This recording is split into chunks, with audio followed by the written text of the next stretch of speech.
कौन था? लालू थे। अच्छा, तो काहे नहीं दिए? क्या किए 2002 से? हम लोग मोदी जी के बाद तेजस्वी यादव ने जो 2.5 लाख रोजगार मात्र 70 दिनों में दे दिया, ये भाजपाइयों के बाप की औकात नहीं है। 1 मिनट सुन लीजिए। 2 करोड़ प्रति वर्ष, यानी कि सुनिए बोलिएगा मत, आग लगेगा लेकिन बोलिएगा मत। 10 साल 20 करोड़ रोजगार।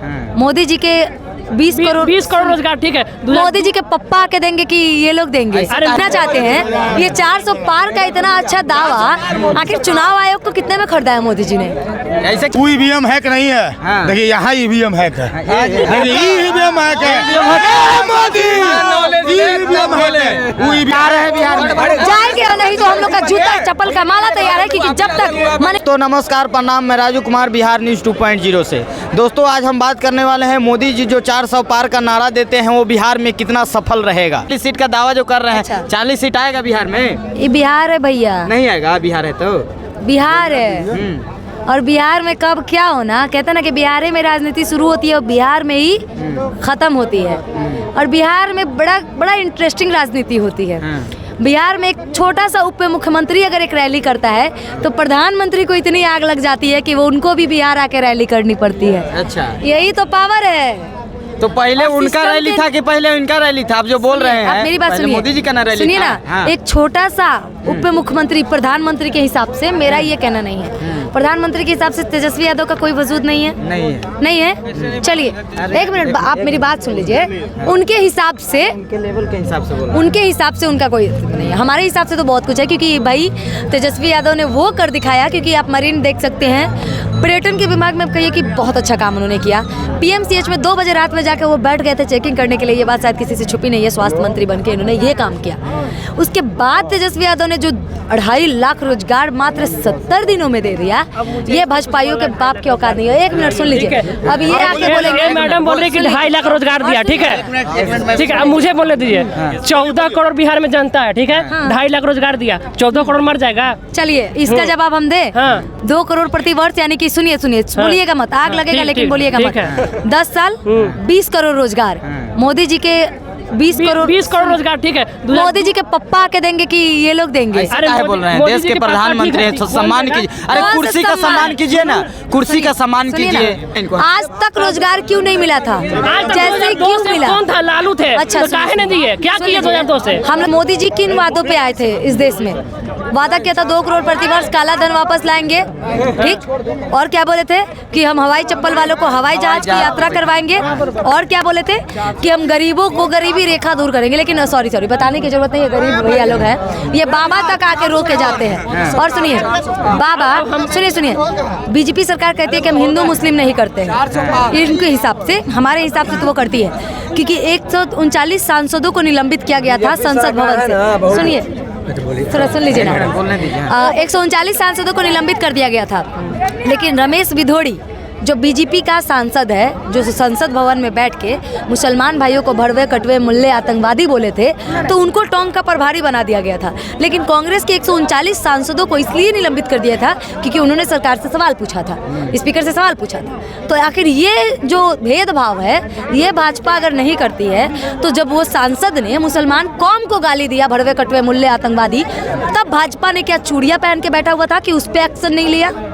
ये बात मेरी नहीं है, यही बोला था जब इन लोग के अंदर ये लोग जवाब दीजिए है जिसका बात ये लोग कर रहे हैं। नहीं नीतीश का नहीं करते बात। मोदी जी एक गारंटी ले ले, अकेले क्यों नहीं लड़ता? सुनिए ना, अगर हर दम तो अकेले लड़ो, सीधा सीधी बात। नीतीश जी एक गारंटी ले ले, कांग्रेस के साथ लेकर चल रहा है। बीजेपी यानी कि मोदी जी एक गारंटी ले ले कि नीतीश जी इस बार पलटी नहीं मारेंगे, हम भाजपा को जिता देंगे। अकेले लड़ो।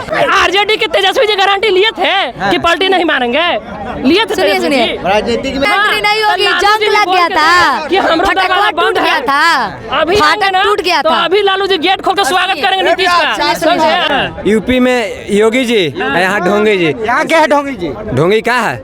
क्या सामने ढोंगी बोल रहे हैं? अरे भाई ये इतना चाहते हैं। ये 400 पार का इतना अच्छा दावा, आखिर चुनाव आयोग को कितने में खरीदा है मोदी जी ने?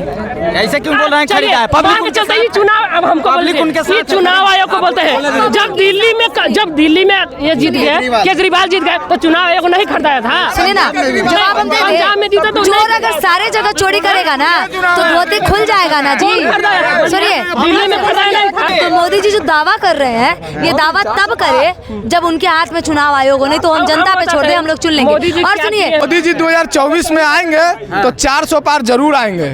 आटा का रेट 400 पार, डीजल का रेट 400 पार, पेट्रोल का रेट 400 पार, ठीक है ना। इतने गारंटी ले रहे हैं मोदी जी। तो छत्तीसगढ़ में मेयर वाला चुनाव हुआ, उसमें 20 को में चंडीगढ़ वाला में मेयर वाला में 20 को में घोटाला कर दिए। 90 करोड़ जो वोट देगा उसमें घोटाला नहीं होगा। घोटाला विपक्ष वाला भी करवा ले, अगर उसके पास इतना बड़ा है करे तो। 12th के बाद 12वीं करो, हम तुमको लैपटॉप और स्कूटी देंगे। किसने कहा? कर लेंगे लैपटॉप स्कूटी के लिए। बोले अभी हमको अमित शाह बोले थे ना। और सुनिए ना, मोदी जी का जबान फिसला था। मोदी जी ने क्या बोला था? मोदी जी ने क्या बोला था कि हम बेटी बचाओ बेटी पटाओ। अरे लिप स्लिपिंग हुआ था, आप लोग बात को बतंगर बना देते हैं। 1 मिनट, प्रधानमंत्री के भी जुबान फिसल रहा है कि बेटी बचाओ आप बेटी लोग बात को बतंगर बना देते हैं, लिप स्लिपिंग हो गया। तो लिप राहुल गांधी विदेश से पढ़ कर आए हैं, उसका तो जुबान नहीं फिसलना चाहिए। एक बात बताते हैं, हमेशा बोलते हैं कि बीजेपी ईवीएम हैक करता है। जहाँ पे भी विपक्ष का सरकार बनता है वहाँ पे जब बोला जाए कि ईवीएम हैक हुआ है तब का चुप हो जाते हैं। हमेशा मणिपुर पे बात बोलो, जब बंगाल पे बात आता है तो चुप हो जाते हैं। ईवीएम अगर हैक भी हो रहा तो भक्ति में शक्ति होता था, हो जाता होगा। वीडियो देखे, चमचा में कहा नहीं दम है, चमचा भी कर ले। वो ईवीएम हैक नहीं है। देखिए यहाँ ईवीएम हैक है, ईवीएम हैक है मोदी, ईवीएम हैक है। वो ईवीएम हैक नहीं हो सकता है।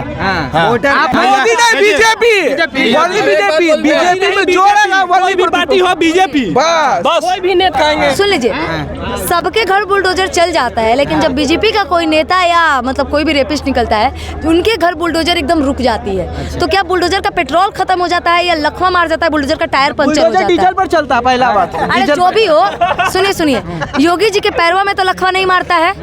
वो तो अपना जुबान से बोल सकते हैं कि इसके घर पे बुलडोजर चलवाओ। विधायक ही है तो क्या हुआ? हो रहा है, विधायक ही है तो क्यों? सरकार किसकी है? बीजेपी की सरकार है। और ऐसे नापुंसक बीजेपी वालों को सर मारनी चाहिए। वीरेंद्र सिंह को सर मारेंगे हम। सुनिए,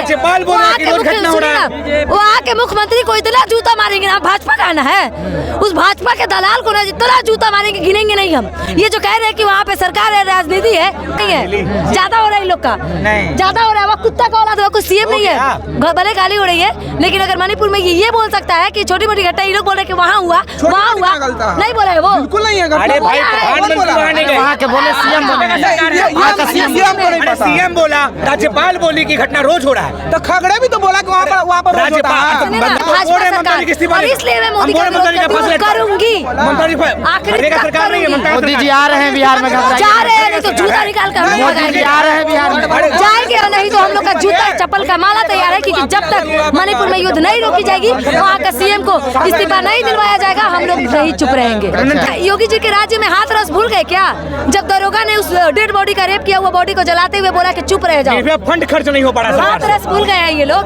440 सीट है। चीटी को लिपस्टिक लगाना, बिहार में चीटी को लिपस्टिक लगाना, ऐसे अंध भक्तों को समझाना नामुमकिन है।